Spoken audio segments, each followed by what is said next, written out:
Vous savez, il y a à peu près 15 jours de ça, un petit peu moins, c'était la date d'anniversaire du conflit syrien. Ça fait 8 ans que la Syrie connaît une situation de guerre, plus de 500 000 morts, des millions de blessés et un nombre absolument incalculable et inestimable de traumatisés psychiques. Ce qu'on sait par contre, c'est que 80% d'entre eux vont développer des troubles mentaux secondaires tels que la dépression, de l'anxiété, des addictions ou des troubles de stress post-traumatique. On peut tous, à un moment donné de notre vie, être confrontés à une menace de mort. Et suite à cet événement, on va pouvoir développer différents symptômes sur le long cours. On va pouvoir ressentir des affects dépressifs. On va pouvoir ressentir un sentiment d'insécurité permanent, une peur constante. On va faire des cauchemars. On aura des flashbacks. À ce moment-là, on sera atteint d'un trouble de stress post-traumatique.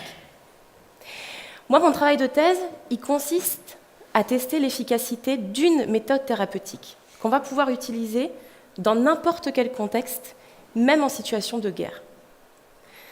Et pour pouvoir tester cette méthode, cette approche thérapeutique, j'ai créé en Syrie un centre de soutien psychologique qui accueille tous les jours des centaines d'enfants.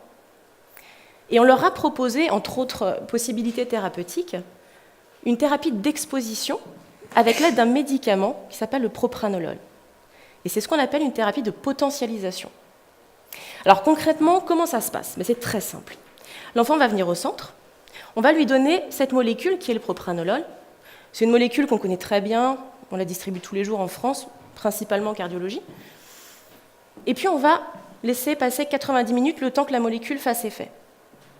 Au bout de ces 90 minutes, on va confronter l'enfant à son propre récit traumatique. Et c'est précisément à ce moment-là de l'évocation du souvenir traumatique qu'on va attendre du médicament qu'il puisse détacher la part émotionnelle qui est associée à cet événement qu'il a vécu. Et donc, on devrait diminuer les symptômes post-traumatiques. Aujourd'hui, 117 enfants sont passés dans ce protocole, dont les enfants que vous voyez derrière moi. Et on a les premiers résultats cliniques.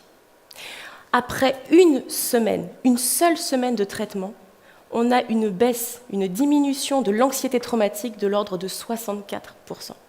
Et jusqu'à 3 mois après la fin du protocole. Ça nous permet vraiment de nous dire qu'on a ouvert des fenêtres thérapeutiques qu'on va pouvoir utiliser pour traiter ce trouble de stress post-traumatique dans n'importe quelle situation et partout à travers le monde. Merci.